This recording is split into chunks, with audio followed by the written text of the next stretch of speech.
Okay, good evening.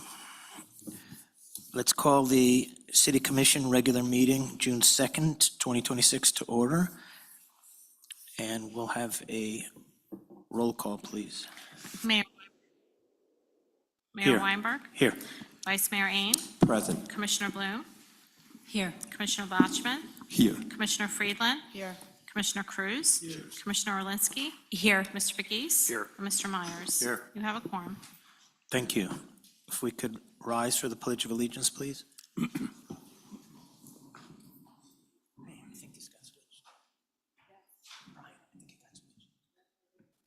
pledge allegiance to the flag of the United States of America, to the republic for which it stands, one nation, under God, indivisible, with liberty and justice for all. You should say amen. I mean, there's a protocol. I'm supposed to go. Okay. Mr. Manager, any deletions or additions to the agenda? No, Mayor. Okay. Any reports from any commissioners? Yes. Not really a report, just to save the date. October 23rd, we are having a golf tournament that is in support of the Aventura Police Foundation. So if you guys would like to support the Aventura Police Foundation, please go to aventurapolicefoundation.org or follow on social media, and the details for the golf tournament will be up shortly. Thank you. Thank you. Any other reports? Okay, special presentations. Mr. Manager, you have representatives here from the Charter Revision Commission. I do. I think the only ones here is Sandra Crumbine. She's here. Okay, so we, every, how many years? 5? 6. Every 6 years, we form a Charter Revision Commission. They look at our existing charter and they volunteer their time. These individuals make recommendations, and their recommendations, by law, basically, we don't have a choice here in the commission. They make their recommendations. Those go on the ballot at our next regularly scheduled election, and the people of Aventura get to vote and decide whether or not the recommendations of that commission should become part of our charter. So we thank the people who served: Denise Landman, Michael Davis, Dr. Mark Dorn, Sandra Crumbine, and Gary Pyatt. Mr. Manager? Yeah, I would like to thank the committee or the commission. They did a tremendous job, gave a lot of thought, deep thought and discussion into the charter review amendments that they came up with, and worked very, very hard. It was an honor working with them, and I have a certificate for Sandra. If she'd like to come up to the front, we could take a photo. And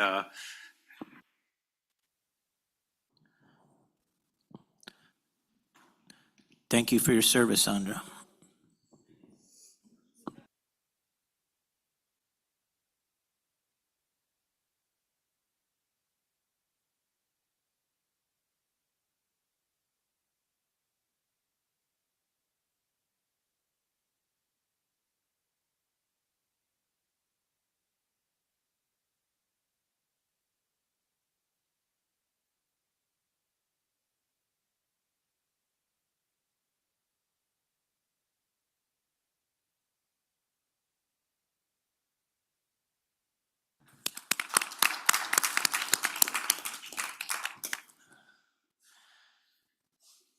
Continuing on, Mr. Manager, we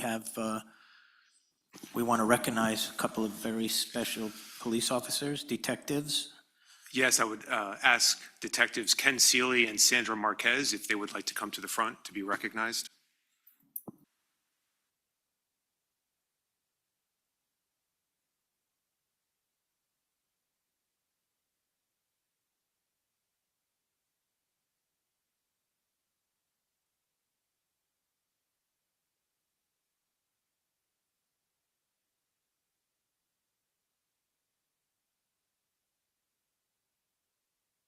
in here, use that so they have it on the people at home. We have about 2 million people watching on average.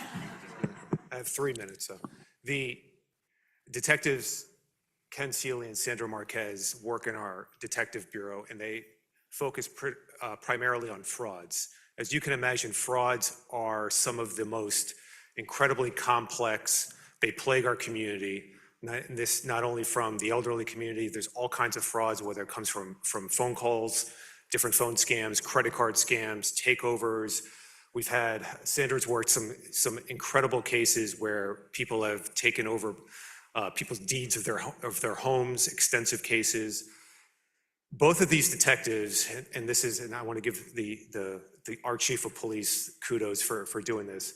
They are sworn in as federal officers as well. And what that allows them to do is a lot of these crimes that occur here in Aventura, they may use your credit card here, but they also use it up in New York City, or they use it in different places. Our detectives are able to investigate all of those crimes.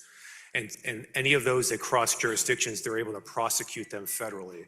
And I can tell you with Ken and Sandra, in a lot of their cases, they're putting people away for decades and decades. In one particular case, and what they're being recognized for, is one of the largest condo fraud cases here in South Florida. It was Turnberry on the Green. They worked this case. This goes back, how many years? Is when I was chief here, so we're going back, 2020. They've been working this case with their federal partners. Extensive case that went into art theft, international. They were able to put this together recently. They went to trial on this case. It was all over the media, and they achieved a conviction on this case. Sentencing is coming up in August, and the individual is looking up towards 20 years in prison, federal prison, for his crimes and what he did. So I want to give kudos, and I mean, there's not enough praise to give both of these detectives. I can tell you that they work 24/7, 7 days a week on crimes, making sure that our residents are protected and that these perpetrators are brought to justice. So thank you so much for what you do. I can't thank you enough. You guys are incredible.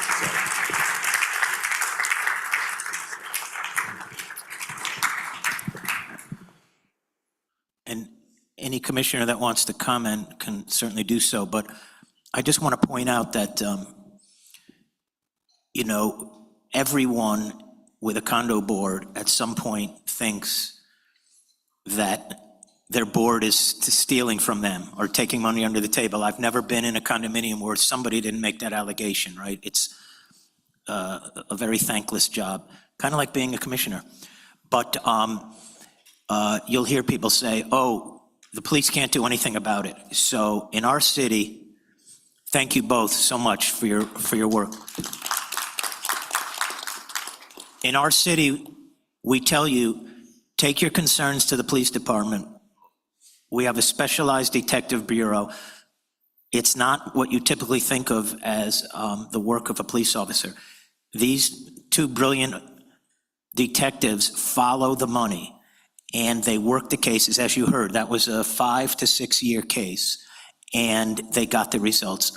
I know that in the last year, in at least 2 condominium associations in Aventura, there were people that were led away in handcuffs by our police department because they followed the money. So when you have concerns, you actually live in a city where the police are able, competent, trained, and willing to do the investigation. And it's actually incredible. If you Google that case, it's unbelievable, but it all happened. And they literally got the conviction just last month. So once again, we thank both of you, detectives.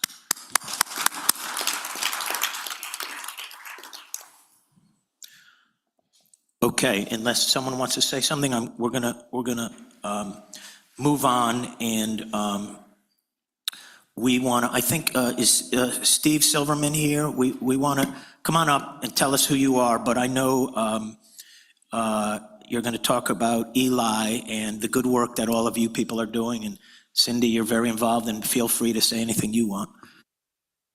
Thank you. Yeah.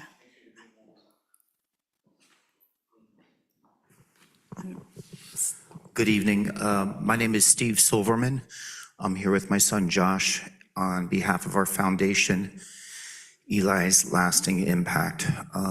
I wanted to first personally thank City Manager Brian McKee and Commissioner Cindy Orlinsky for allowing us and paving the way for us to be here. We have a very strong and determined mission, which is to bring EKG screenings to youths. Used predominantly in the high school level, but of all ages, quite honestly. The beginning of this year, there was an act passed in Florida that is now requiring youth athletes to have EKG screenings as part of their physical to play sports. It's all in the spirit and the idea of eliminating sudden cardiac death in youths.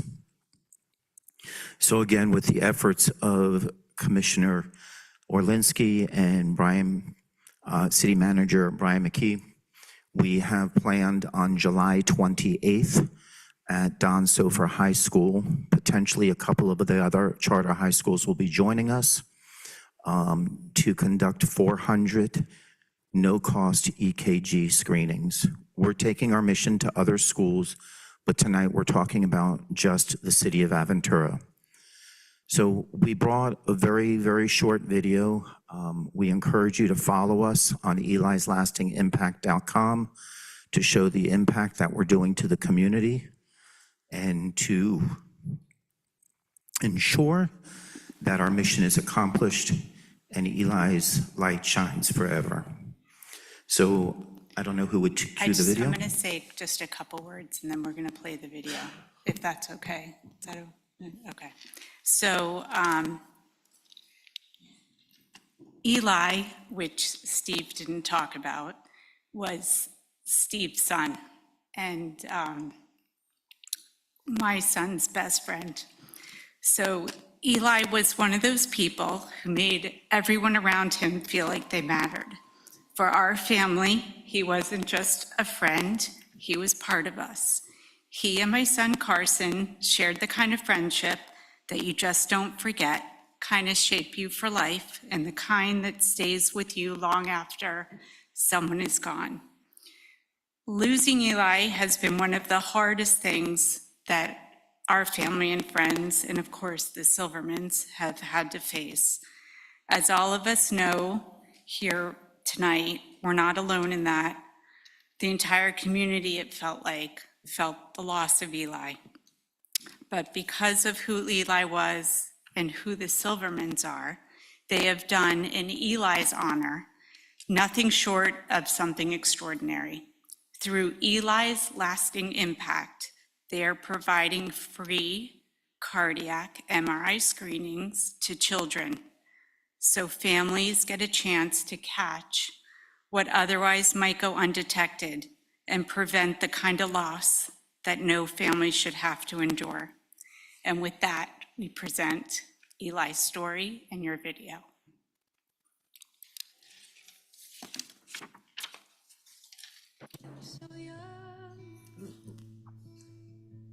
One morning, I woke up.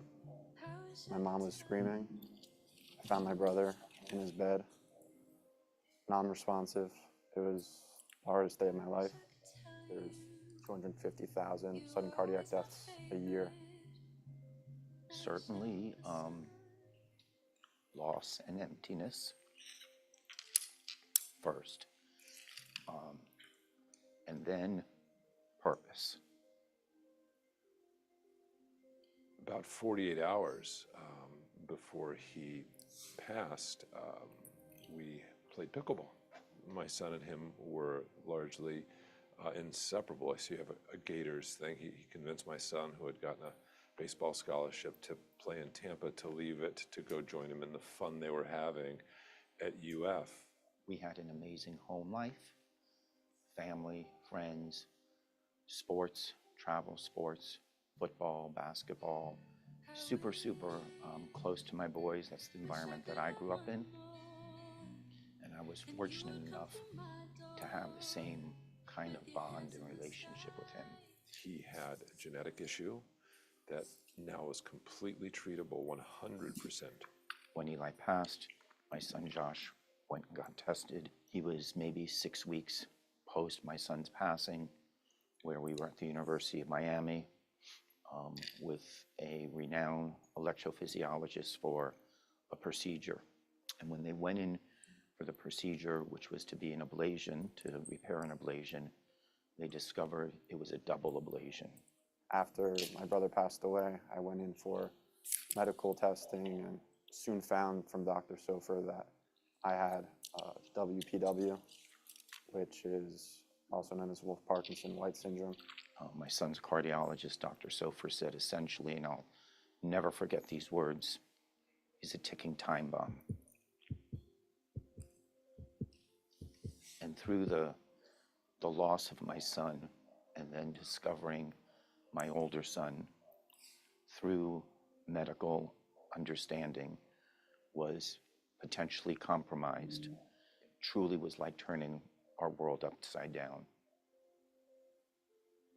The importance of understanding the resources that we have, but the resources that we don't know, is beyond. So many of our friends and family during our grieving said, there's just no way you could have known. You can't blame yourself. But that's actually not the truth. The day or so after this happened, I asked his brother, who we also knew, was a bit older, to come in and get evaluated. Obviously, all the young kids at that age were worried because this was sudden. This is a person who did not have any prior conditions. He was an amazing athlete, multi-sport athlete. He had participated in athletics for days beforehand. When Josh came in to see us, and I first looked at his EKG, it all became very clear to me that he had a genetic issue that now was completely treatable, 100% treatable. We don't say that a lot in medicine, but it's a very clear thing. So we're able to immediately get him treated, cured. That was the one thing that got a lot of us through this difficult time. Because I went in for testing and because of my brother passing away, that story and that experience potentially saved my life. Shortly after, the ambulance told us that he wasn't with us anymore. From that day, I knew that we wanted to create a difference and an impact.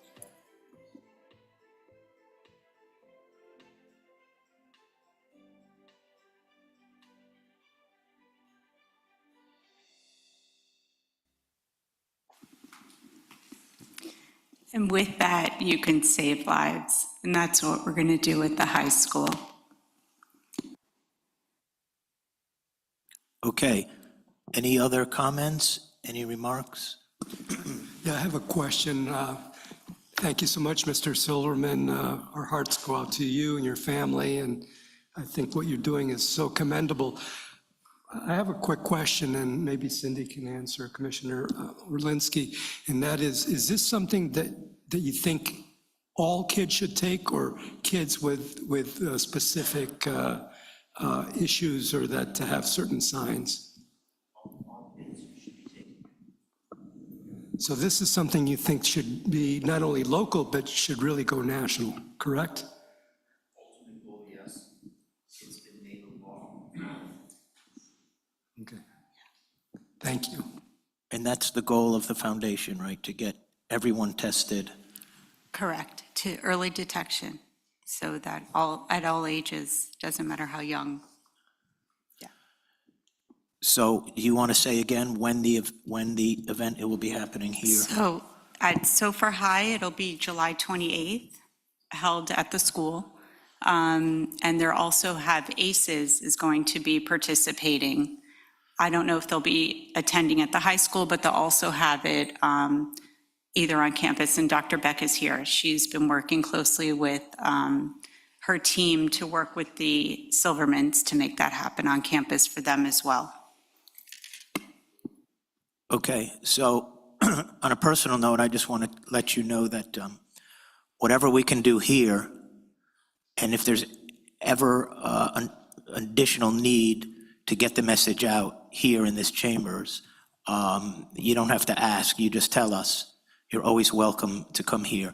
I want to tell you that I attended the funeral, and it's so clear to me how special your son was to so many people. And to see so many young people speak, and each one of them started speaking by saying, Eli was my best friend.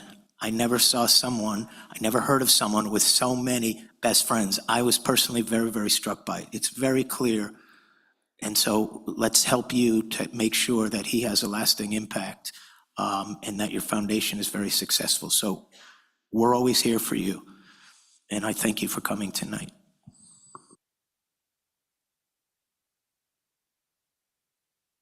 Okay, with that, I'm going to need a motion. We're going to recess the commission meeting so that we can start the LPA, Local Planning Agency meeting. So Commissioner Bloom, seconded by Vice Mayor Ain. Let's vote. Commissioner Blatchman, Yes. Commissioner Bloom, Yes. Commissioner Friedland, Yes. Commissioner Cruz. Yes. Commissioner Orlinsky, Yes. Vice Mayor Ain, Yes. and Mayor Weinberg. Yes. Motion passes. Okay, so we are recessed at 6:25 PM. Okay. Moving on, now we're going to act in our capacity as a local planning agency at 6:25 PM. And let's call that meeting, the LPA, to order with a roll call. Mayor Weinberg. Here. Vice Mayor Ain, Here. Commissioner Blatchman, Here. Commissioner Bloom. Here. Commissioner Friedland. Here. Commissioner Cruz. Here. Commissioner Orlinsky. Here. Mr. Begis. Here. Mr. Myers. Here. You have a quorum. Okay, I need a motion to approve the minutes of May 5th, 2026. Commissioner Orlinsky, seconded by Commissioner Blanchman. Roll call, please. Commissioner Bloom, Yes. Commissioner Friedland, Yes. Commissioner Cruz. Yes. Commissioner Orlinsky, Yes. Commissioner Blatchman, Yes. Vice Mayor Ain, Yes. and Mayor Weinberg. Yes. Motion passes. Okay, item 4, motion recommending adoption of the following. But first, we're going to, this is going to be a quasi-judicial procedure, so I'm going to ask the city attorney to provide those procedures for everyone here. Thank you, Mr. Mayor. Please be advised that item 4B of the LPA is a zoning hearing and quasi-judicial nature. As such, the quasi-judicial procedures of the city shall be invoked for this item. If you wish to object or comment upon this item, please inform the mayor when public comments are requested. An opportunity for persons to speak on this item will be made available after the applicant and staff have made their presentations on the item. All testimony, including public testimony and evidence, will be made under oath or affirmation for this item. Additionally, each person who gives testimony be subject to cross-examination. If you refuse either to be cross-examined or be sworn, your testimony will be given its due weight. The general public will not be permitted to cross-examine witnesses, but the public may request the commission ask questions of staff or witnesses on their behalf. Persons representing organizations must present evidence of their authority to speak for the organization. Further details of the quasi-judicial procedures may be obtained from the clerk. And the other thing I'd like to mention, if any members of the commission had any ex-parte communications with any individual prior to this hearing, you can disclose it now, you can disclose it at the commission meeting. Okay, and if anyone wants to disclose, let's do that now.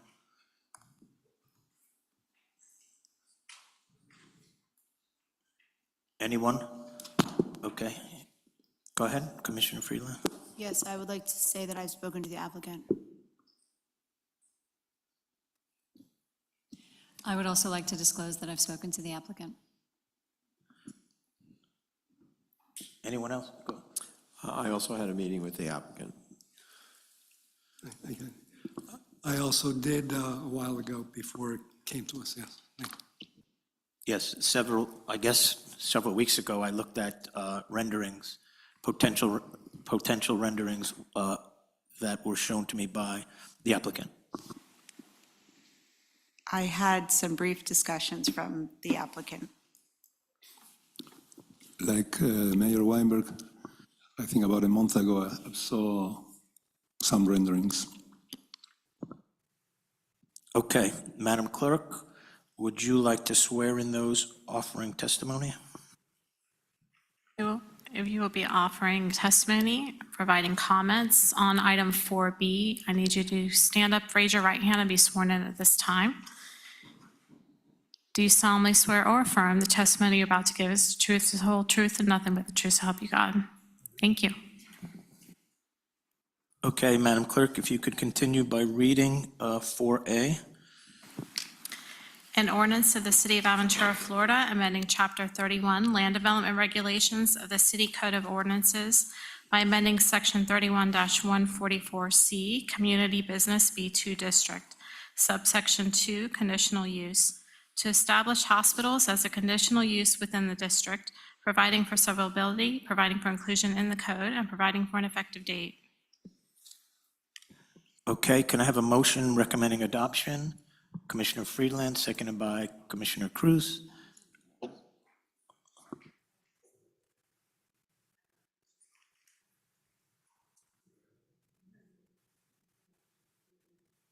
Okay. Okay, I need a motion to recommend adoption. Commissioner Cruz, seconded by Commissioner Bloom. Okay, Mr. City Development Director, you want to review this for us? Certainly. Good evening, Mayor, members of the Commission. Kevin Klopp, Community Development Director. This first item, item A, is a broad change to the B2 code. It is not property specific. So this item specifically is not quasi judicial. It is a application by Mount Sinai, as you know, but it will apply to all of B2. If I could have the screen with the presentation, please. Okay, this application, as I mentioned, is from Mount Sinai. It requests hospital to be added into the B2 zoning as a conditional use, meaning somebody could apply for a hospital in the B2 zoning district, but it would have to come to the City Commission for consideration and approval. That's what conditional use is. We have reviewed the application against the 5 criteria in the land development regulations. We find it meets those criteria, and staff is supportive of the request.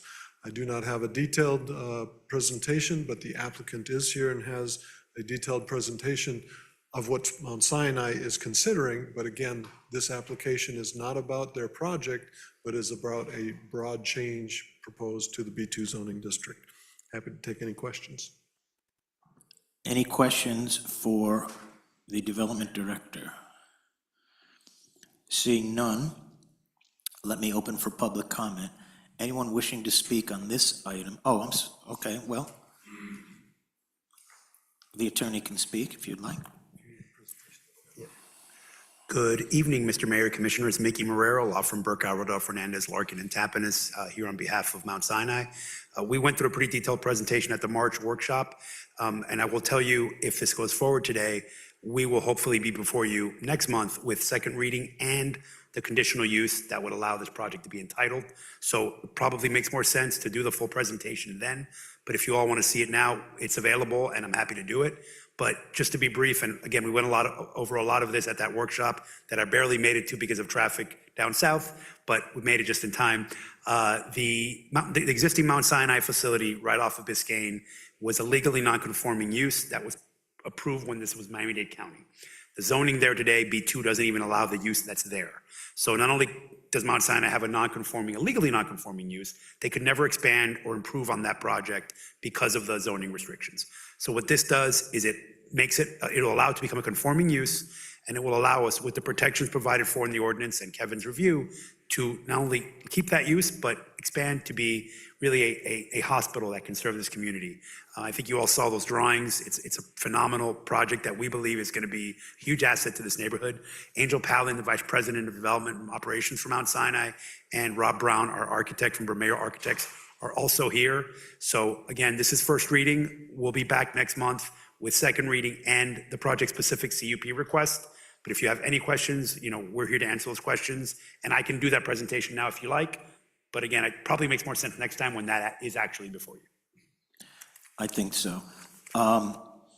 Okay, I'll let any commissioner ask any questions. I do want to first say it, because it's open now, any member of the public wish to speak on this issue? Okay, seeing none, I'm closing it for public comment. Any commission questions of the director or the applicant's attorney? Okay, any comments at all by the commission? Okay, so then let's vote. Commissioner Friedland? Yes. Commissioner Cruz? Yes. Commissioner Orlinski? Yes. Commissioner Blachman? Yes. Commissioner Bloom? Yes. Vice Mayor Ain? Yes. And Mayor Weinberg? Yes. Motion passes. Okay, 4B, please, Madam Clerk. A resolution of the City Commission of the City of Aventura, Florida, granting conditional use approval pursuant to Section 31-145E4 of the City Code of Ordinances. 1, to permit a density of 69 dwelling units per acre for a project providing hero housing units where the city code permits 25. 2, to permit heights up to 32 stories, 367 feet, where the city code permits 10 stories, 100 feet. And 3, to permit 1,556 parking spaces, where 2,505 spaces are required by the city code for the property located at 20801-20807 Biscayne Boulevard, providing for conditions of approval and providing for an effective date. Thank you. Could I have a motion to recommend adoption of the resolution? Commissioner Orlinski, seconded by Commissioner Bloom. Kevin? Thank you, Mr. Mayor. Kevin Klopp, Community Development Director. This is a revised proposal. A conditional use approval was previously approved for this site. So it'll be a new approval, but I wanted to mention just briefly what the changes are. And first, we'll start by identifying the site. On the bottom part of the photo you see on the screen is Biscayne Boulevard, and the project sits between 207th Street, 209th Street, facing Biscayne Boulevard, which you see in this picture here. The applicant has much more renderings and presentation to provide in a few minutes. The revisions are that the project is actually adding open space to what is already a nice plan with a park that will be open to the public, so they're increasing that open space. They'll be increasing the public contributions to infrastructure and other city needs. There's a completely new design, which you've seen at workshop, which you'll see tonight. Changes the massing and the facade, the look of the building completely. It does add 56 feet of height to what was previously approved and 45 units to what was previously approved. And they're increasing the shared parking percentage, meaning that they will have less parking than was approved with the previous proposal. The staff recommendation is that we believe this provides mixed uses that are essential for town center designation, which is appropriate to support transit near Biscayne Boulevard, such as the Bright Line Station. It does provide density within walking distance to existing retail uses and transit, and it provides hero housing. I do have a few supplemental wording changes to read into the record for you from the conditions that are included in your packet in the agenda. Item 3B, just a clarification that the first contribution of 2.5 million would be due at issuance of the first vertical construction permit for the first residential building. The wording right now just says the first permit. We wanted to be clear that it's the first permit for vertical construction. Item 5, we want to add in a little clarity. We've worked further on the hero housing, and it will be with a mix of 15 two-bedroom and 5 one-bedroom units, no more than 2 of those units per floor, non-adjacent units, and they'll be in the rental building. And all of this is unless otherwise determined during the site plan approval process, with specific units to be identified at that time.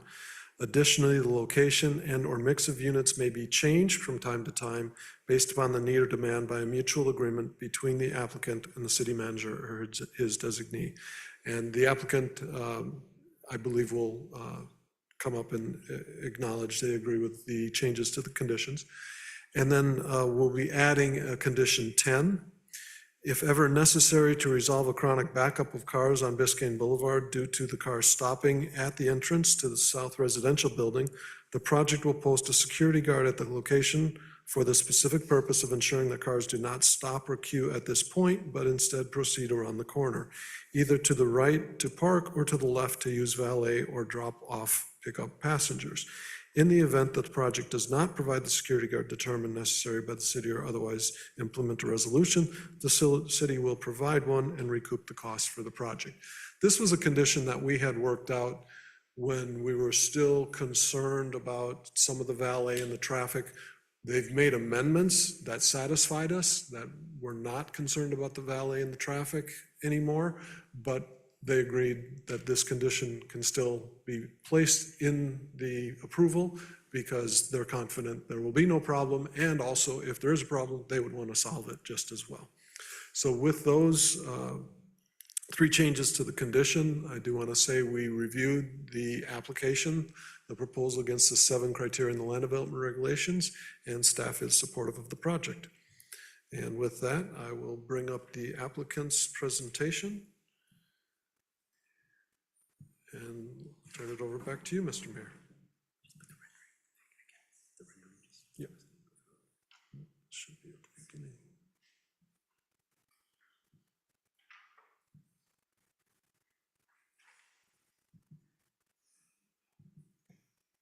You can page through that. Long time no see. Good evening again, Mickey Marrero, 200 South Biscayne Boulevard, Burkhardt, Rodolfo Fernandez, Larkin, and Tapanis here on behalf of the Aventura Corporate Center team and Flow. With me today is Jeffrey Davis, as well as many folks on our project team, which I won't introduce individually because I know you're on a short time here. But this one you guys saw at the workshop, I think 3.5 weeks ago, so it should be fresh. As Kevin pointed out, and I will tell you what you don't get to see is the labor that Kevin has put into this, working with him, with our traffic consultants, with the city's traffic consultants, and our applicant to get here. Because when Jeffrey's partners at Flow came into the project, their biggest push was to try and make this more open, bring more open space, more lush, really make it a center for the community. And that shifted a lot of the structures. It created a lot more open space, which you can see in these renderings. If I kind of go through them, you can see here everything that's green, everything that's lush has been expanded. That did create some concerns with Kevin on how traffic would be impacted. So we spent months working with them to get that right. And we're very confident now, and the city's team is confident that we got it right, and we're very excited with this version of the project. One thing that we wanted to make sure was addressed before we came to you was traffic. And the conditions that Kevin has put in, which we of course agreed with, are protections in case there was ever a problem. We all agree, us, city, all the engineers, there won't be a problem, but the condition's there as a fallback protection. Essentially, while there are 45 more units, the way it's distributed and the way this was redesigned, there really is not going to be, the impact on traffic is negligible at most and probably zero. While there are 45 more units, our traffic engineers, and again, this has been reviewed by the city's traffic engineers as well, there's no increase, zero, in the AM peak hour trips, and only an increase of 10 trips in the evening peak. That is what traffic engineers consider de minimis and something you wouldn't even notice. The increase in traffic with this additional density is less than 1%, which is, again, in traffic terms, nothing. In addition, we're making it more open, we're making it work better, but most importantly, I think something to you all, because of the changes, we are also increasing the amount and the expediency of the proffers that we're making to the city, which will go help the construction of the school and other things. So we think the overall package for the city is a net plus. So we're here to answer questions. If you have anything, our team is here. I think we got comments from you that generally everybody loved this new design and we're thrilled with it. And I think we've been before you all probably more times than I've been on any other project. And hopefully at this point, we'll get this thing started and deliver this amazing project for you in the next couple of years. So again, we're here, answer any questions you need, and we hope you get your support. Thank you. Okay, thanks. Any questions or comments from the commission? Okay, I have a few comments. I want to just address this is often the case because as I've said from this seat many times, the people that own property in Aventura have development rights that predate the incorporation of our city. The rights come from the county more than 30 years ago. We're only in our 31st year. So when a project comes before us, I often hear, just say no, or enough is enough, or we don't need it. So I would venture to say that if that was a real possibility, probably everyone up here would say, we'd rather not see that site redeveloped. We're not in favor of it. The problem is, it's not a responsible position to take, to just say no, because we can't just say no. If a developer builds what they're allowed to build as of right, as a matter of fact, it doesn't even come before this commission. That's the way it works in Aventura. It's all done administratively. Many projects we never even see, we never vote on. So if the developer wants to make some changes, it comes before us. That's when we have an opportunity to work with the developer, hopefully a responsible developer, to make the project better for the city. But one option we don't have is to say, no, we don't want you to build anything. It doesn't work that way. That would actually end up costing us tens of millions of dollars of your tax dollars, because it would be considered as taking by a court of law. So they have rights, and when someone buys over 10 acres of land, they're not buying it because they want us to tell them there's nothing you can do with it. They're buying it because they know what they can do. Now, unfortunately for us and for all of you, Tallahassee is in a mood lately, the last several years, to eat away at what we call home rule, to take away our rights as a local municipality to make decisions about zoning. So there's what we consider to be a terrible law called Live Local. And we don't want to be victimized by it, but you should be aware that it's a very pro-developer law. Obviously, they had lobbyists in Tallahassee. They had people carrying their water. And with Live Local, if you Google Bal Harbor and you see the situation they're in right now, spending millions of dollars on litigation because Bal Harbor Shops wants to build a high-rise right in the middle of the shops and a hotel and have hundreds of affordable housing units in the middle of the mall. Now, they don't really want to do that, but the law allows them to, and the cities are not allowed to say no. So that's when they work with them and try to get a better project. So in this case, I want everyone to be aware of what this developer could do under Live Local. They could build 62 units an acre. They could build 300 feet. They could have almost 1 million square feet of commercial space. We can't say no to any of this. They would have 40% of their units as affordable housing, workforce housing, which in Aventura, with our 3.5 square miles, nobody wants. That doesn't help your property values. So they could do that and give us nothing, and we're not even allowed to say no. Instead, the responsible developer worked with us. We have a much better project.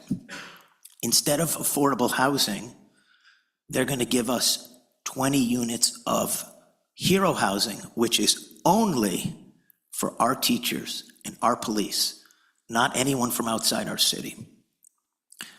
And it's not workforce, it's luxury. You just heard, it's the same units, the same granite countertops, the same sub-zero appliances or whatever they're going to put in. So we've got a much better product, a much better project by working with them. But again, one thing we can't do is say no. We also got them to agree, correct me, I need to be corrected if I'm wrong, to give us $5 million towards the new high school we're building, because we're not raising taxes to build the high school, and we're not charging tuition for our high school, but we have to get it built. If they do Live Local, they don't have to give us a dime. If I'm not mistaken, they're also going to have a fleet of automobiles available for people who live there, because we don't want them to bring cars to our city. We want live, work, and play. They don't have to do that. But there'll be cars there, electric vehicles, for people who need a car once in a while, instead of bringing cars to our city. They'll also have rideshare drop-offs, freebie drop-off points and pickup points, Uber and Lyft pickup points. They're also going to have a shuttle to the Bright Line running all the time. They don't have to do any of that if they just say those magic words that we hate, live local. Bless you. That's the reality. And I want our community services director to tell me if I've said anything that's inaccurate, and our city attorney to tell me if I've said anything that's inaccurate. We can't say we don't want you to build a project. We can only try to get the best project for the people of Aventura. And we never want a live local project in our city. Never. As far as I'm concerned, it would be the worst thing that could happen to us. This is what Tallahassee does to us, folks. Do you know that for years, we couldn't say no smoking in our parks? Our kids are playing soccer, and we can't tell people they can't smoke cigarettes because of the erosion of home rule. The state told us you can't do that. They finally changed the law, but guess what? They exempted cigars. It's called a cigar lobby. Believe me, there is one. I can't stop someone from smoking a cigar while our kids are playing soccer, okay? This is what happens. I can't tell this developer, we don't want you to build in our city. So, having said that, I just want you to know the reality of the situation. And again, I don't want you to just take my word for it. This is what Kevin does professionally. I want you to take the microphone and tell me where I'm wrong, if I'm wrong. You're nodding your head that there's nothing I said that's inaccurate, okay? Because I want this to be on the record. Mr. City Attorney, same thing. If I said anything that's wrong, I want you to tell me. By the way, Bell Harbor, in my opinion, as an attorney, has a shot. They have a shot to win because, as I understand it, in their case, in their lawsuit against the owners of Bell Harbor shops, there was a pre-existing development agreement with the owner of the shops, with the Whitman family, because, as you know, the Bell Harbor shops expanded recently.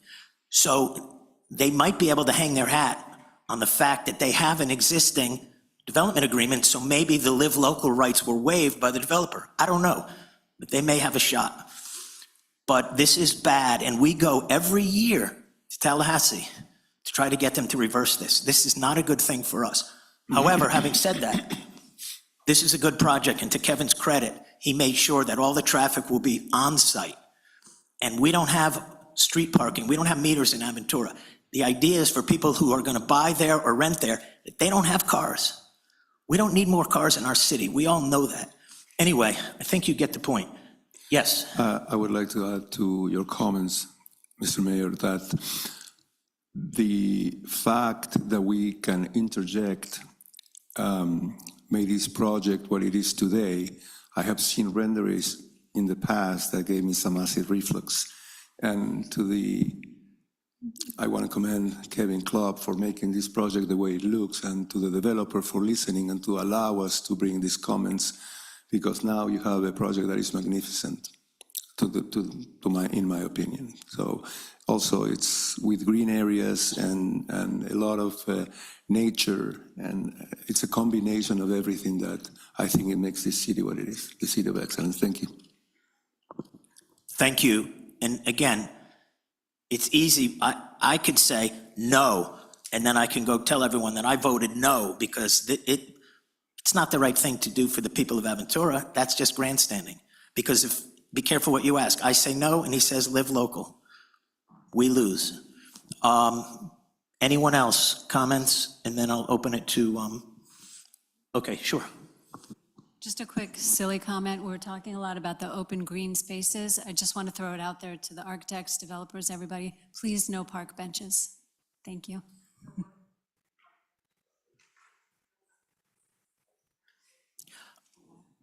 Okay. Members of the public, anyone that wants to speak on this particular issue, step up. No? Okay. I will close it then for public.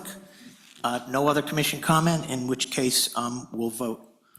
Commissioner Cruz? Yes. Commissioner Alinsky? Yes. Commissioner Blatchman? Yes. Commissioner Bloom? Yes. Commissioner Friedland? Yes. Vice Mayor Ain? Yes. And Mayor Weinberg. Yes. Motion passes. Okay, I need a motion to adjourn the LPA. Commissioner Cruz, seconded by Commissioner Friedland. All those in favor say aye. Any opposed? Or adjourned. Okay, we're going to return to the commission meeting. And it is 6:54.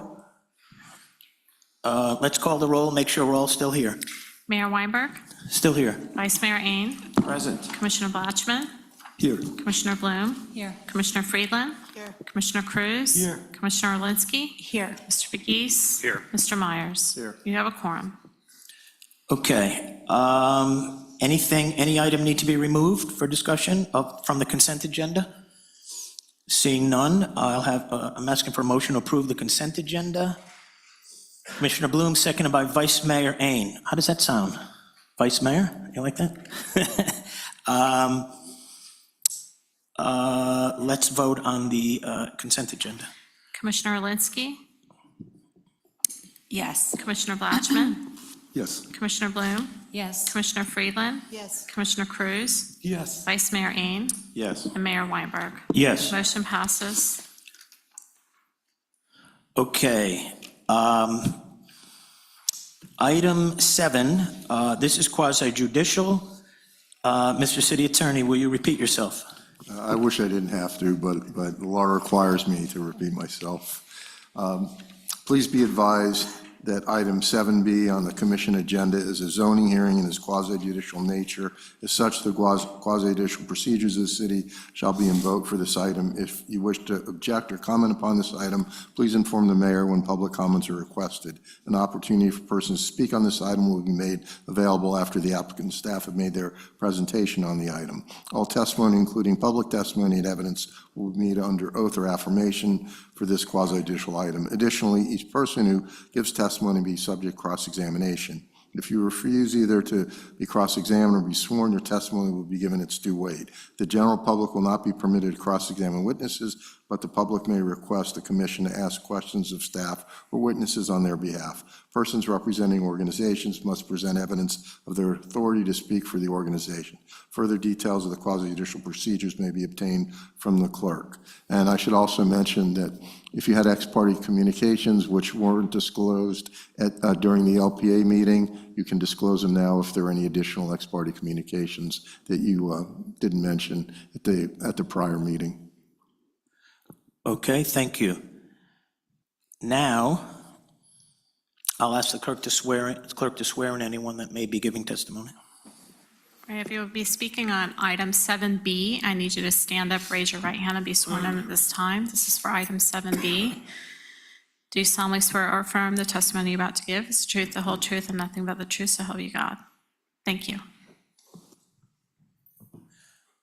Okay, 7A. An ordinance of the City of Aventura, Florida, amending Chapter 31, Land Development Regulations of the City Code of Ordinances by amending Section 31-144C, Community Business B2 District, subsection 2, Conditional Use, to establish hospitals as a conditional use within the district, providing for severability, providing for inclusion in the code, and providing for an effective date. Thank you. Could I have a motion to recommending adoption? Commissioner Cruz, seconded by Vice Mayor Ain. Kevin? Thank you, Mr. Mayor. I would like to ask if the presentation from the LPA meeting could be brought into this. The LPA did recommend favorably for this change to the code, and I'm available for any questions, as is the applicant. Thank you. Everything from the LPA is on the record here now. Same thing with the applicant. Okay, anyone from the public wishing to speak on this item, 7A? Seeing none, I'll close it for public comment and ask if the commission has any questions or comments. Seeing none, we'll vote. Commissioner Blatchman? Yes. Commissioner Bloom? Yes. Commissioner Friedland, Yes. Commissioner Cruz, Yes. Commissioner Alinsky, Yes. Vice Mayor Ain, Yes. and Mayor Weinberg. Yes. Motion passes. 7B, A resolution of the City Commission of the City of Aventura, Florida, granting conditional use approval pursuant to Section 31-145E4 of the City Code of Ordinances. 1, to permit a density of 69 dwelling units per acre for a project providing hero housing units where the city code permits 25. 2, to permit heights up to 32 stories, 367 feet, where the city code permits 10 stories, 100 feet. And 3, to permit 1,556 parking spaces where 2,505 spaces are required by the city code for the property located at 20801-20807 Biscayne Boulevard, providing for conditions of approval and providing for an effective date. thank you. Motion to approve adoption of the ordinance. Commissioner Alinsky, seconded by Commissioner Blankman. Kevin. Thank you, Mr. Mayor. Again, would like to bring forward my presentation, all the information from the LPA hearing earlier. I would ask if the commission would recognize that the approval or recommendation from the LPA was with the changes to the conditions as you see on the screen. If that could be acknowledged, I'd be happy to answer any other questions. Thank you. Yes, those changes are noted and part of the record and part of any approval. Any questions? Any member of the public want to speak on this item, 7B? I'll close it for public comment. Yes, did you want, applicant have a comment? Good evening again, Mickey Marrero, Burke Howard Fernandez Larkin. Not to take victory from the jaws of defeat here, but defeat from the jaws of victory, but just wanted to clarify one thing to echo your point. It's not that there's no parking. There's going to be plenty of parking, slight reduction, and the reason for it, as Mr. Mayor pointed out, is a lot of these mobility things, when the city became a city, it adopted the county code. And back at that time, everybody drove, everybody had 2-3 cars, garages were popping up everywhere. That world is changing.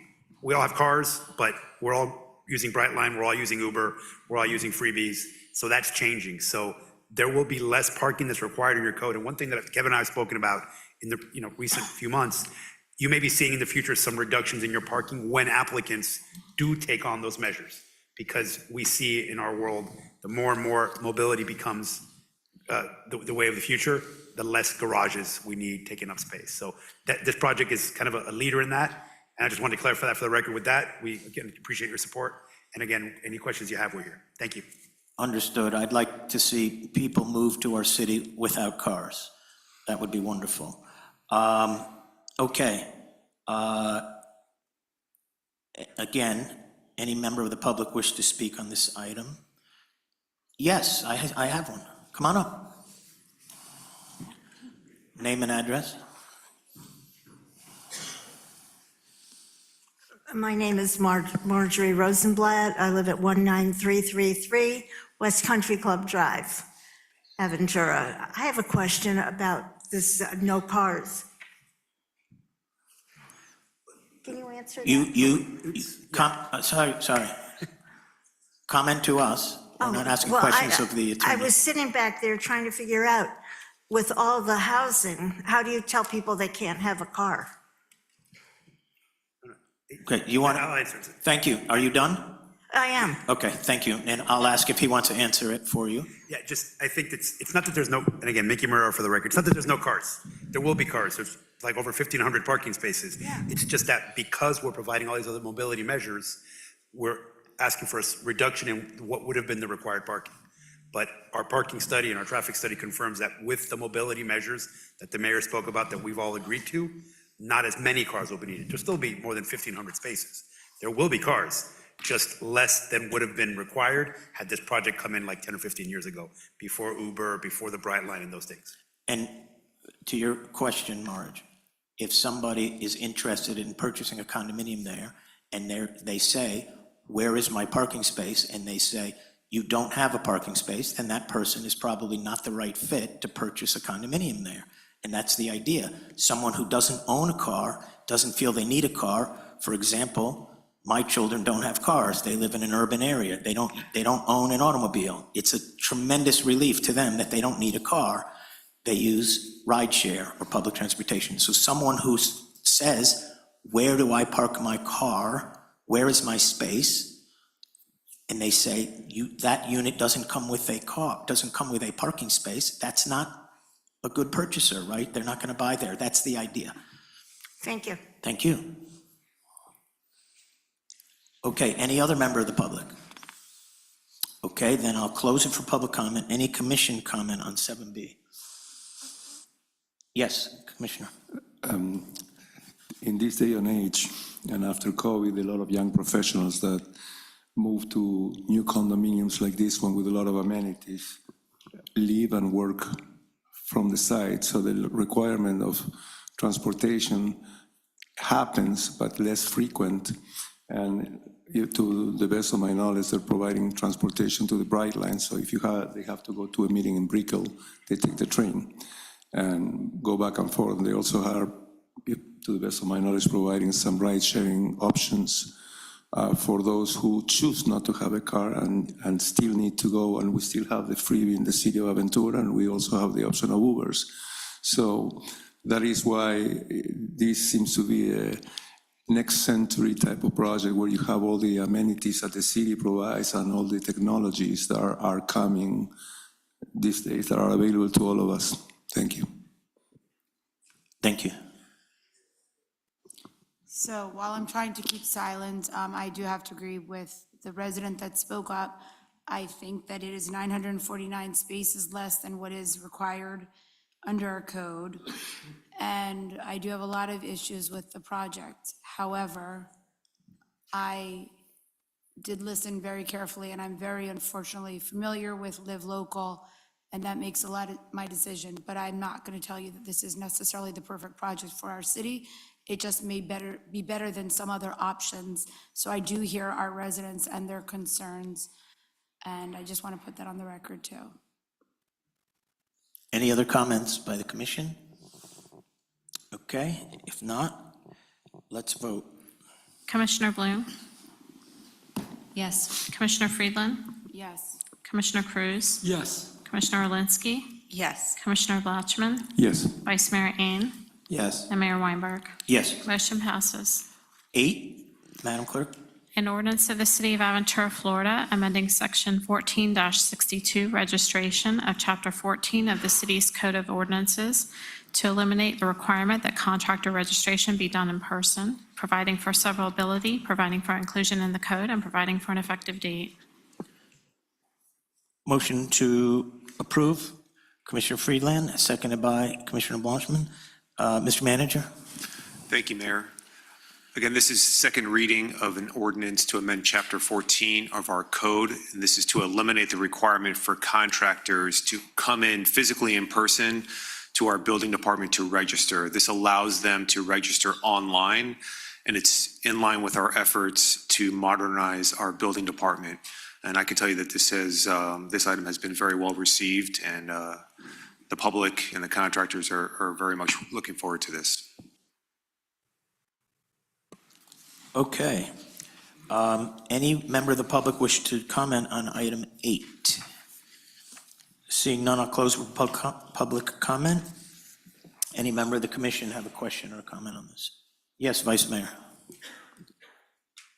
I'd like to point out that when you can do online registrations, that will require less people driving to City Hall in order to spend their time registering, which is another example of traffic being decreased. And I can also say that the county and the city are looking at trying to modernize the lights using different vehicles of AI, et cetera. And I think that as we go forward with this project and other stuff, there's a concerted effort to be doing that. Also, I just wanted to bring up that on the other side of Biscayne Boulevard with all the development, and understand that because of Brightline, certain things can happen to developers that allow them to put up more units. And so as everybody has echoed, we do our best to try to mitigate and do the best that we can, what we think is in the best interest of the city, long-term and short-term. Thank you. Any other comment? Okay, let's vote. Commissioner Friedland, Yes. Commissioner Cruz? Yes. Commissioner Orlinski? Yes. Commissioner Blatchman? Yes. Commissioner Bloom? Yes. Vice Mayor Ain? Yes. Mayor Weinberg? Yes. Motion passes. Item 9, Madam Clerk. An ordinance of the City of Aventura, Florida, amending Section 14-91, fees for permits, inspections, certificates, and related services, to authorize such fees to be adjusted annually by administrative policy, providing for severability, providing for inclusion in the code, and providing for an effective date. Motion to approve. Commissioner Cruz, seconded by Commissioner Friedland. Mr. Manager. Thank you, Mayor. During the 2026 legislative session, the state of Florida adopted House Bill 803, which will become effective into law on July 1st, 2026. This new law places additional requirements and restrictions on how municipalities may calculate, collect building permit-related fees. In particular, inspection fees must now be based on actual costs and may no longer be based on a project's total value. The law also requires permit fee reductions when private providers are used, including reductions of at least 25% when inspections are used and at least 50% when both private plan and inspections are used. This proposed ordinance amends our city code to allow building permit fees to be established by the city manager's administrative policy in accordance with Florida law and adjusted no more than once per fiscal year. If an additional adjustment is needed within the same fiscal year, City Commission approval by resolution would be required. This approach provides the city with flexibility necessary to remain compliant with the new state law while continuing to maintain high-quality building safety, plan review, and inspection services. Thank you. Any member of the public wish to speak on item 9? Seeing none, I'll close for public comment. Any commission comments? Seeing none, I'll ask for a roll call vote. Commissioner Cruz? Yes. Commissioner Orlinski? Yes. Commissioner Blatchman? Yes. Commissioner Bloom? Yes. Commissioner Friedland? Yes. Vice Mayor Ain? Yes. Mayor Weinberg? Yes. Motion passes. Item 10, Madam Clerk. A resolution of the City Commission of the City of Aventura, Florida, providing for the submission to the electors of proposed amendments to the city charter as provided by the Charter Revision Commission in accordance with Section 7.06 of the city charter, consisting of proposed charter amendments concerning Section 2.06 compensation reimbursement for expenses and Section 4.11 independent audit of the city charter, providing requisite ballot language for submission to the electorate, calling a special election on the proposed amendments to the city charter to be held on Tuesday, the 3rd day of November, 2026, in conjunction with the city's scheduled general election, providing for notice of special election, providing for inclusion in the charter, and providing for severability, and providing for an effective date. Thank you. Could I have a motion to approve? Commissioner Orlinski, seconded by Vice Mayor Ain. Mr. City Attorney, are you going to review this? I think the clerk had some things to say first. Madam Clerk? Thank you, Mayor. In accordance with the city charter, 5 members, as you know, were appointed to serve on the Charter Revision Commission at the March City Commission meeting. Members of the Charter Revision Commission met 4 times to review the city's charter and provided opportunity for members of the public to also provide comments. The Charter Revision Commission identified 2 proposed amendments to the city's charter as indicated in their final report, which was provided to you. The Miami-Dade County Supervisor of Elections had tentatively approved the date of this special election to be held in conjunction with our general election scheduled for November 3rd. I just wanted to make it clear that the city charter dictates that after receipt of the submission of the proposed amendments from this Revision Commission, the commission shall submit them to the electors of the city at the next general election. The 2 ballot questions are, the first one is an amendment of city elected officials' annual salary. The city charter provides that the mayor receives an annual salary of $10,000 and commissioners receive an annual salary of $7,500. The current salaries have been in effect since 2001. The Charter Revision Commission has proposed that the charter be amended to increase the mayor's annual salary to $20,000 and each commissioner's annual salary to $15,000. The second question is an amendment to independent auditor rotation requirement. The city charter requires that an independent audit of all city accounts be conducted by a certified public accountant or firm, and that the accountant or firm shall be rotated at least every 5 years. The Charter Revision Commission proposed that the charter be amended to require that the accountant or firm shall be rotated at least every 7 years. And I believe the city attorney may have some additional comments. Thank you, Madam Clerk. So a few things, and the mayor alluded to this earlier. The city commission has no discretion in this matter. You're performing a ministerial function unless there was something legally defective about the title. You have no choice but to approve it. And since I was part of the Charter Revision Commission, I sat there as their attorney. I can tell you that the questions are not legally defective. So the only way you can get this on the ballot is for the city commission to pass a resolution. So you're acting, like I say, in a ministerial capacity. The other thing that we made clear in the question, by the way, the question can only be 75 words. So we're limited by that.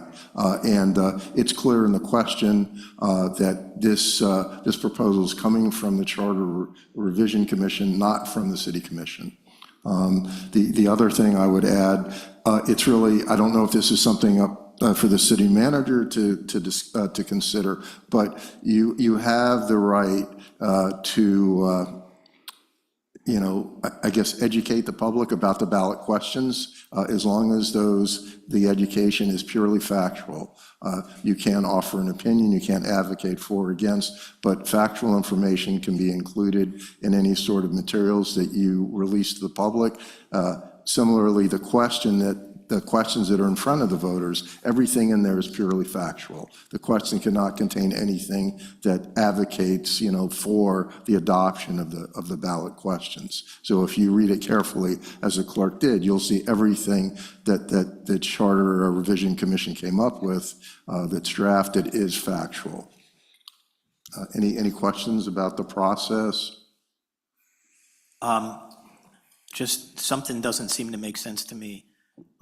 I guess as an attorney. So this commission here, the elected body, has no discretion because the Charter Revision Committee chose two items to put on the charter, to revise the charter, to put on the ballot.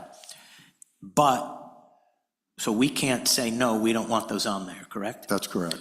But at the same time, we have to vote to adopt a resolution to put those on the ballot. That's the only way the supervisor of elections will put it on the ballot. Okay, so we can't vote no. You can't vote, you cannot vote no. I would advise you against voting no. Okay. But let me. I wanted to make sure I'm not crazy. No, we have to vote yes. You have to vote yes, but let me add something, Mr. Mayor. Aventura and many other cities give the city commission no authority with respect to the charter revision process when a charter review committee is created, every 6 years, every 5 years. Some cities just give the charter review commission, they can recommend, but they don't approve. But in Aventura's charter, it's required that you approve what the Charter Revision Commission presents. If you could change the charter to stop that, but in fact, there's a battle in one of the cities in Miami-Dade County over that. What does that language say? Well, in Aventura, it's very clear that the commission just can perform a ministerial act, must approve it. And if you were to vote no, I would say that your vote is invalid. You cannot vote no. Okay, so just so the record is clear, no one here is asking for a raise, but it's going to be on the ballot. And we can't say, no, don't put it on the ballot. That's correct. Fascinating. Although, I do want to point out, there's been no raise for 25 years, which it's pretty reasonable. And the question says that, and that is factual. So we could put that as part of the question. Got it. Okay, just so everyone understands. We're not asking for anything, but we can't say no. Yes, Vice Mayor. I have a question for you. As you know, we're up for auditors selection this year. Right now, we're in the middle of it. And I think the language is going to say that those auditors that do get selected would be part of the extension of the process to 7? That's correct, yes. Okay. At this time, I guess, well, I'll ask I will ask the public if they have any comments on this. Seeing none, I'll close it. I see a member of the commission there. The Charter Revision Commission I'm referring to. Okay, so the commission has no comments, no questions. Let's vote on that. Commissioner Alinsky, Yes. Commissioner Blatchman, Yes. Commissioner Bloom, Yes. Commissioner Friedland, Gave me no choice. Yes. Commissioner Cruz, Yes. Vice Mayor Ain, Yes. and Mayor Weinberg. Upon advice of council, I'm voting yes. Motion passes.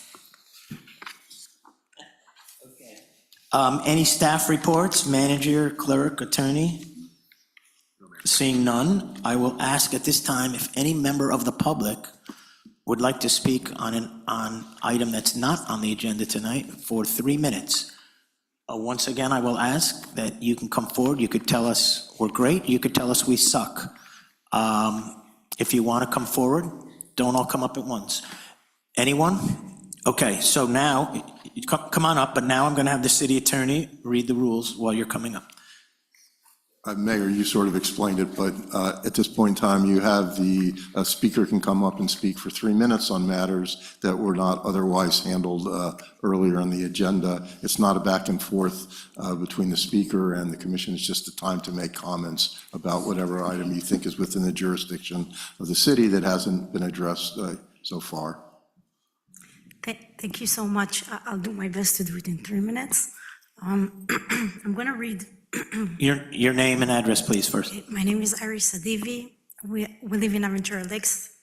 Would you like the address, the correct one? It's okay. Okay, so, thank you. Trying to read, okay, so good evening, commissioners. My name is Iris. I'm a parent and a caring resident of Aventura. Basically, I'm here for something very important, is the safety of Aventura residents, especially for kids and parents. We have a problem here. There's a growing safety concern in Aventura with the high-powered electric motorcycle like Suron and Razor MX 350 being operated by minors on our streets, sidewalks, bike paths, and within gated communities. On the way here, on 207 and 34th, on the making right coming to this, there was, I think I would say, an 11-year-old or a 12-year-old on something that looks like a motorcycle riding on a sidewalk about to cross. Very scary, like going on the right side, and all of a sudden you see like a 12-year-old on a motorcycle right there in front of you. These vehicles have no pedals. They weigh over, could be like 100 pounds, and they reach speed of, some of them like between like 47 to 80 miles per hour. Yet they can be purchased online and delivered to minors without driver license, training, or instructions. We have a Tala here, which you're probably all familiar with, reports an increase in injury calls involving young riders on those vehicles. Other cities are already responding. Orange County changed laws after a 13-year-old fatality.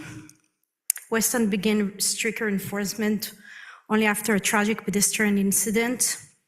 I think it was a 14-year-old boy that crashed into an 81-year-old man, pedestrian, and killed him, basically.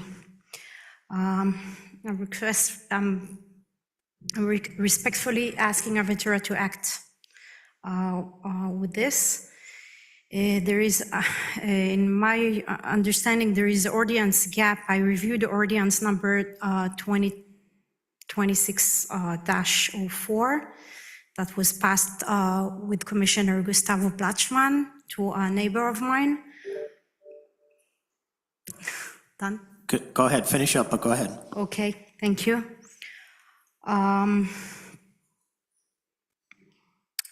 I appreciate the commission taking action on e-bikes and scooters. Thank you for that. After reading this section of 48-51, I see a gap in ordinance defines. Electric bikes must have pedals, seats, motor under 75 is 750 watts, capped at 28 miles per hour. Micromobility devices, 50 pound or less, and no more than 28 miles per hour. I want to say Suran and the Razor MX 350 have no pedals. They exceed 50 pound and they exceed the 28 miles per hour. Per hour, on definition, they don't appear covered by Ordinance 2026-04. I have like something I want to submit with photos for the record showing vehicles in Aventura that falls outside those definitions. This leaves uncertainty for Aventura police, for parents, and for gated communities trying to keep residents safe. I respectfully requesting Ordinance 2026-04 is a strong foundation. I'm asking the Commission to consider an amendment clarifying that vehicles without pedals over 50 pounds of capacity of speed over 28 miles per hour are treated as motorcycles under the Florida Statute 31.2123,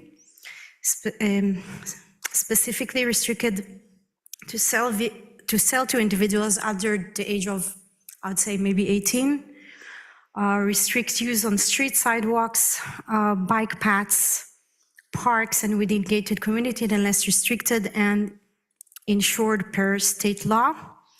Also require motorcycle license for riders 16 and plus, and establish a clear penalties including citation and impoundment with parental responsibility under Florida Statute 316.20658. And also, most importantly, I would say maybe education to inform the parents which are not knowledgeable about the law, because it's a new vehicle, of the new laws, and share safety information with schools and provide guidance to gated communities so HO can enforce the consistency. I think that's pretty much it. Okay. What's your name?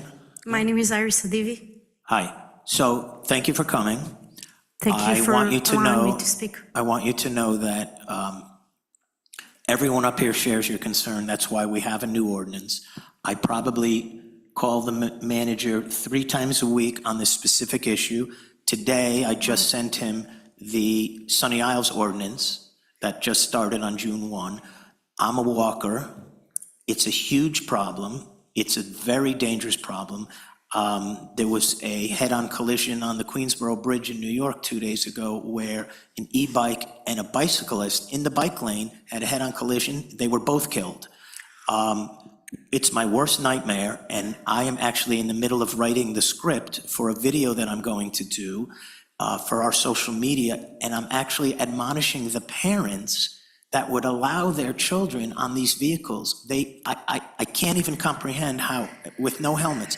So again, part of it is, and that's why we're monitoring Sunny Isles, part of it is, again, Tallahassee, the Department of Motor Vehicles, what a definition is of a motorcycle, what the age limits are.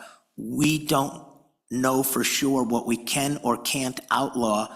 It'll clearly, Sunny Isles, I believe, their ordinance will be tested in court. I'd rather err on the side of saving lives and be stronger. But just so you know, I don't know the number, but we have impounded many of these. We are taking them off the streets. Obviously, it's hard to get them all. We're taking them off the streets. It costs hundreds of dollars for parents to get them back. We did a whole education program because it's the mornings to the high school where they're all going. We did a whole education program with the high school. We'll do it again before the kids come back.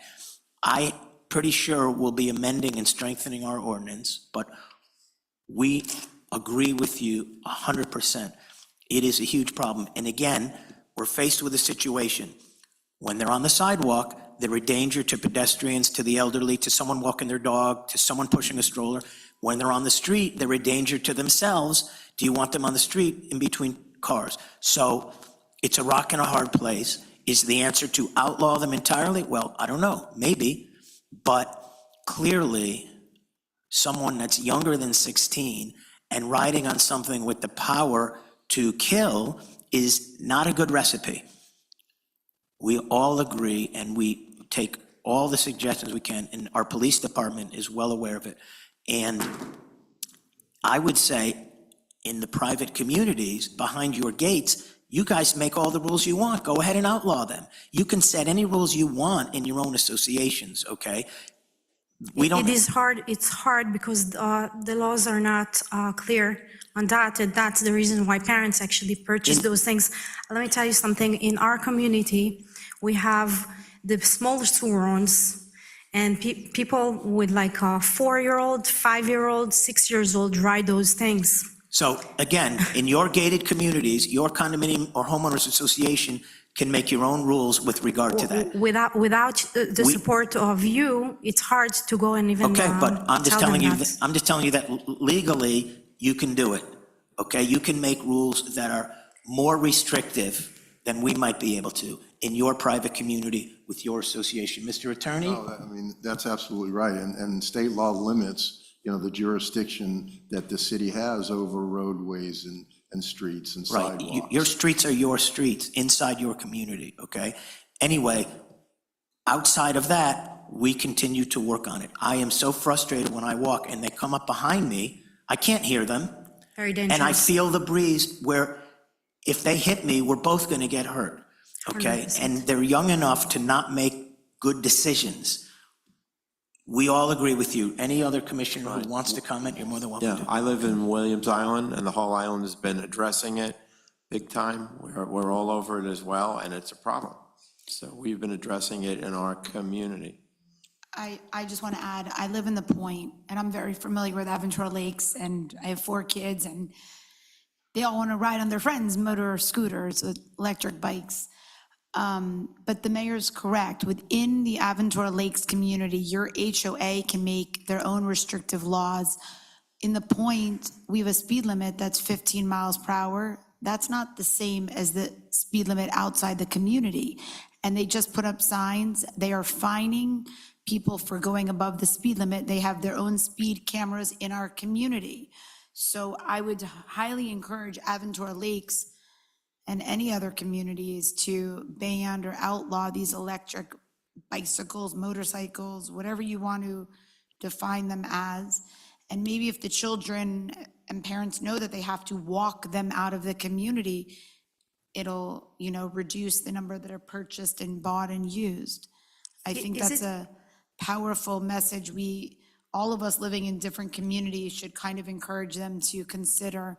That might help reduce the number of them that we're seeing there. But it's a first step that Aventura Lakes and any of the other communities can take, because we are completely behind you. We are scared for all of the children, and we don't want to see any of these I wanted injuries to or ask you, fatalities. thank you so much.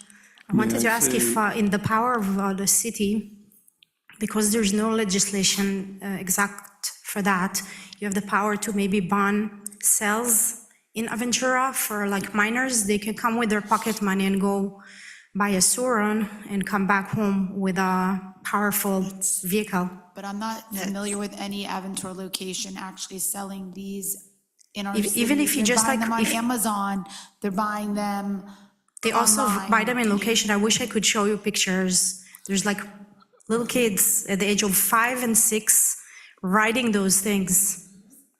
May I say one thing? I'm a board member in Aventura Lakes. Unfortunately, our HOA docs are very restrictive when it comes to the fines, and we have to sometimes refer to the Florida statute, which it's a little bit more aggressive than our HOA docs. Our fines are $25, and they don't care. Exactly. Parents don't care, the kids don't care, they ride at night without lights, and there's very little we can do. We cannot enforce it. They don't seem to pay attention, and we don't have the police capacity of impounding a vehicle. We just can't. But we're working diligently in improving our HOA documents. It requires 75% vote of every homeowner, which is almost impossible to achieve when you want to do something. So, we're all working as a commission, we're all concerned. That's why I sent to Jennifer the the resolution, and that's why you're here.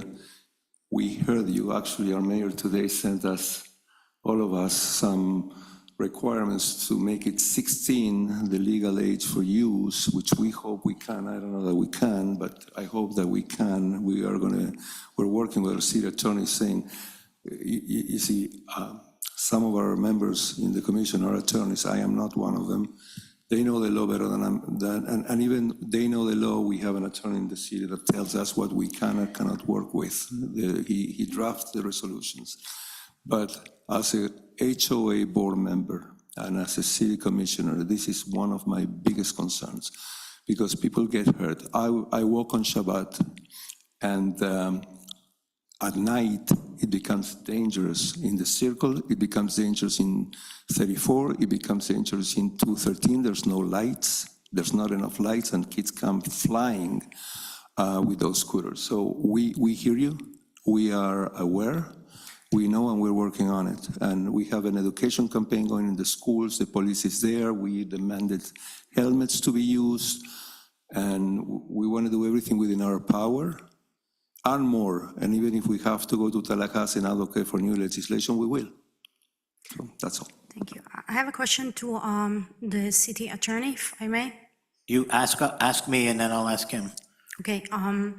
Is it in the power of the city, because there's no clear legislation regarding this, to overpower basically something that does not exist in the law?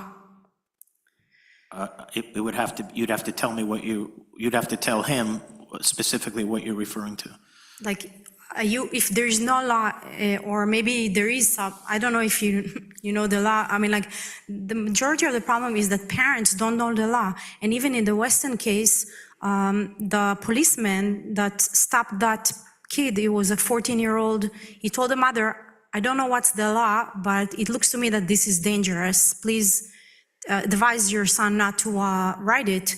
And a few months later, he basically crashed into a 80-year-old man. So I don't know, it's very hard, because when we go to the HOA, and even just to regular parents, I'm telling you as a parent that my spouse went to buy a vehicle like that. And when I tell him it doesn't look safe to me, he says there's nothing in the law. And I'm like standing with nobody to protect my children and myself with that.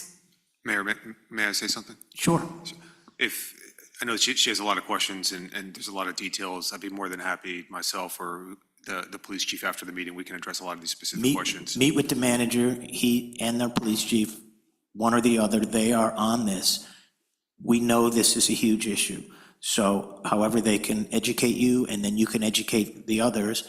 And when you see my video, please spread it on social media, because it's really, at the end of the day, it's on the parents. We can have all the laws we want. They're going to give these things to their kids. Those kids are going to jump on them. They're not looking at the ordinance. They're looking at how to get to their friend's house or how to get to Loman's Plaza. By the way, I just put our manager with the owners of Loman's Plaza this week so they can work out a way to make it. You go over there and they're all there, and there's little kids on that little soccer field near the pizza place, and these kids are flying by on these e-bikes, and I call them electric motorcycles. That's what they are. So we want to work with the private landowners to get rid of that issue, but talk to them after the meeting, and thank you for coming. Mr. Mayor, can I just add one thing? Please. That, I mean, part of this, if there are gaps in the law, what I would recommend, because this is state law, that, you know, these people meet with their state representatives and state senators to see if they can improve the legislation in Tallahassee to cover some of these circumstances that are such concerned in gated communities and elsewhere in the cities. Agreed. Again, Tallahassee, we've been saying it all night. They need to do their job and make it better. The Department of Motor Vehicles, they should be classified as motorcycles, which means you have to have a license, which means you have to be 16, period. Okay, thank you so much. Thank you so much for everyone. It is a city of excellence. Thank you. Thank for you. your hard work. Any other member of the public wishing to speak? Yes, sir, come on up.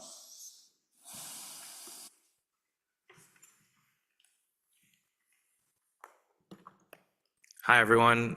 My name is Myron Mellickson. I live at 20250 Northeast 34th Court. I just wanted to update you a little bit on the business center in North Miami that is now going to be opening in a few weeks for women entrepreneurs and other entrepreneurs. We really want to have one here in Aventura. I would love to build one. I'm hoping a few of you can come and see the programs that we're building for amazing women, minorities, young people, students from Don Sofer High School that are not ready to go to college yet. We really want to build new businesses here in Aventura, so I'm hoping a few of you, especially women, want to come and mentor and coach and help new businesses rise here in Aventura. Come and visit. If you want to learn more, we'll be pushing some information out soon, but would love to build something here with your support, and I've been working really closely with City Manager Brian Pegues and a few commissioners here as well. Hope to see you soon. Thank you. Terrific, thank you very much. We're all for empowering women, so send the emails to us so we know what's happening. Thank you very much. Any other member of the public?